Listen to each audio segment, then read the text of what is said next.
Hi guys, I'm Aaron407 from the G8 forums. I just want to give a brief walkthrough of one of the worksheets that I've been developing over the last couple months. This one in particular is for fine-tuning and adjusting the ignition timing on our G8 GTs when tuning. I believe it would also work with the GXP, but I have not confirmed one way or another. Now, when most people are looking at their timing in regards to knock retard, they really just look at the HP tuner histograms. Now, the biggest difference with this is that it also considers and analyzes knock retard decay in order to avoid unnecessarily removing timing from cells that don't actually need it reduced. It also allows for continual tracking through various iterations that were the timing cells that were reduced due to knock retard, cells that have been reached without knock retard, and cells that have been increased and need verification of being knock retard free in another scan before you should really consider them as being candidates for further increases. So the inputs to this, you need to have your basic tune. This is going to be a tune that's already calibrated for your airflows and your mixtures. And so essentially you need to have your air-fuel ratio set and your power enrichment tables established before you really start tweaking the timing. So in addition to this, you also need to have a scan of what was actually happening in your tune at that point. So in VCM Scanner, you can have your actual log pulled up. And in Scan, simply go to Export Data. That'll export it to a CSV file that can then be used by Excel, and you can basically manipulate the data however you need to. So we open up the timing worksheet itself. You may end up being presented with a security warning at the top that's asking, do you want to enable macros? And macros are quite essential to this process. They allow for transfer of data between the various sheets, and you definitely need to have that enabled. As well, this spreadsheet has been developed with Excel 2010, so anything newer than that, it should be fine. If you use an older version, you may not have a lot of luck with the macros, and some of the conditional formatting won't necessarily translate properly. So I'd highly advise using only 2010 or newer. So the tabs at the bottom are basically in the order of the steps that you need to look at this. So first, you need to have your original timing table pasted. So I've already taken one from the high octane table in the tune. So you could essentially just click on the top left, copy, and paste it into this. So that'll become the basis of the timing calculations, and that's what's supposed to signify what was in place in the scan at the time it was taken. So the next step is the scan data. So if we open up one of the CSVs that I've already exported, you'll see the various headers. You're likely quite familiar with this. And you need to have RPM, knock retard, and cylinder air mass as a minimum in this scan to be able to analyze.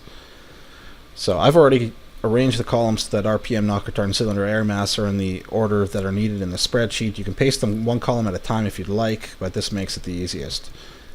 So you can click on the first RPM field, scroll all the way to the bottom, and hold down Shift, and then click on the cylinder air mass at the bottom. And that just selects all the data. Copy that to clipboard, and paste that into the scan sheet of the timing worksheet. Now, there's a lot of background calculation happening at this point. It's essentially looking at every cell and the cell before it to find out, has knock retard increased? If it hasn't actually increased, is there still a value before it, which might signify that it's in the decay period and shouldn't necessarily be reduced? Like I said, there are a lot of calculations happening here. This can take from 30 seconds to probably a couple minutes, depending on the computer that you're using and the core speed. So bottom it says the number of processors being used, but I believe the percentage is only the processor utilization and not the completion point of the spreadsheet.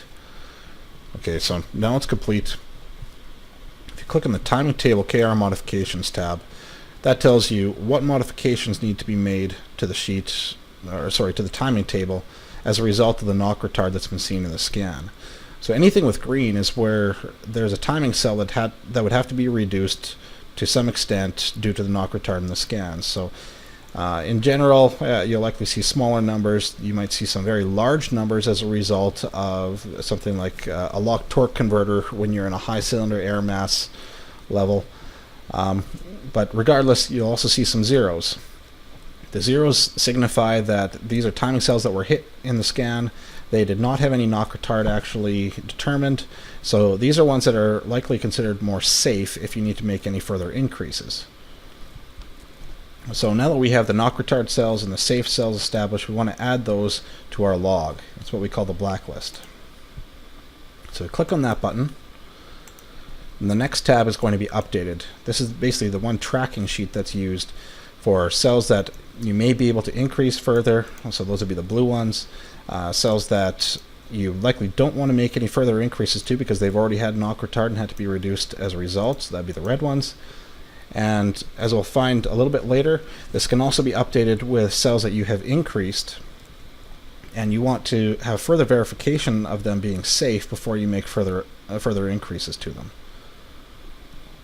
So the manual timing modifications tab is where you can make any of those changes. It has the blacklist overlaid in terms of colors to to help a little bit more with determining where should you actually make your increases.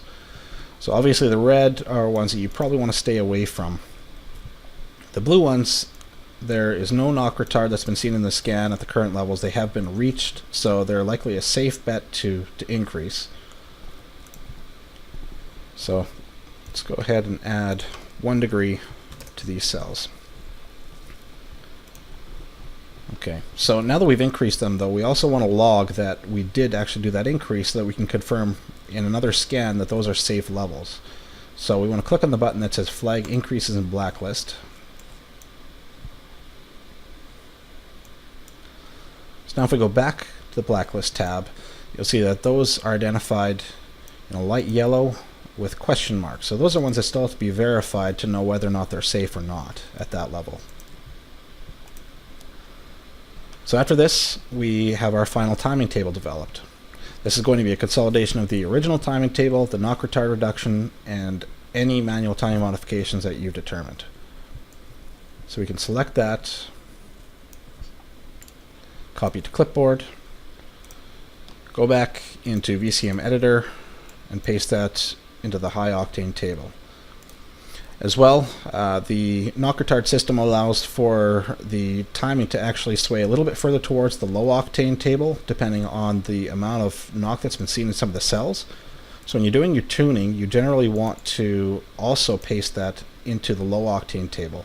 Once you're finished, you can reduce the low octane table significantly, but for the purpose of tuning, you want to keep those essentially the same. So back in the timing worksheet, now we've already copied everything from this. We have the option now to click on this top button, and that prepares the sheet for the next iteration. This is again an operation that takes quite a while, but what it's doing is clearing out the scan data that you previously pasted.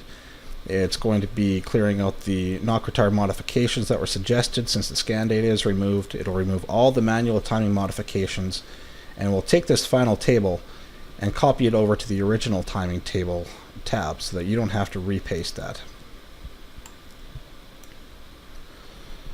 Okay, so you can see though that your blacklist log is still maintained. And now the timing table from the final is back over here.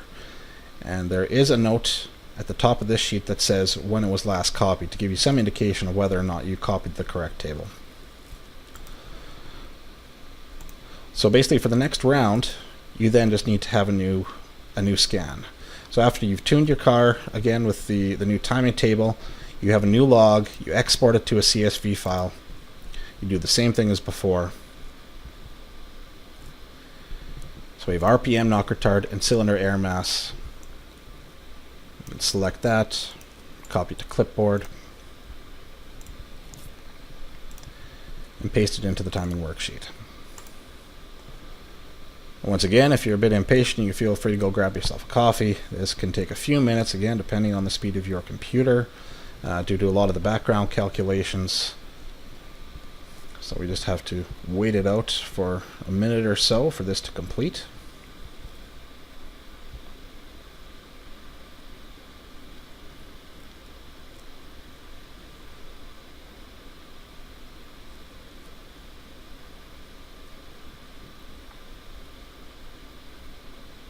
So once that's finished loading, now we can again look in the timing table KR modifications tab. This shows you where, according to the newest tune and the newest scan data, where there are modifications still suggested for knock retard levels. And again, we have a number of zeros where things are still showing as being knock retard free in the operation when the timing cells have actually been reached. So we want to update the blacklist again by clicking on that button. And viewing the blacklist, you can see that in the area where we previously increased, some are still considered safe. There was no knock retard as a result. Some are now knocking very slightly at the levels that with the increased timing, and there are a couple cells that weren't actually reached in operation and are still considered unknown whether or not they'd be safe or if there might be knock retard. So back again in the manual modifications tab, we can see again where the safe cells are, where ones are that you really shouldn't increase, ones that previously increased and we don't know if they're going to be safe or not, and still a lot of gray cells that we haven't actually reached to know whether or not they're knocking at the levels in the timing table. So again, we can feel free to add a degree if we choose. Now, in terms of increasing, you only want to go to a certain level, though, especially on naturally aspirated G8s. Some of them will keep accepting timing and going higher and higher with no real significant benefit for it, and you really just look at possible problems if you keep going too high, even though there might not be knock retard. So you do need to have a little bit of common sense in this and determine what really is your top level of timing that you want to increase things to. So now that we've increased a few, we want to flag those again in the blacklist, and we have our final table again.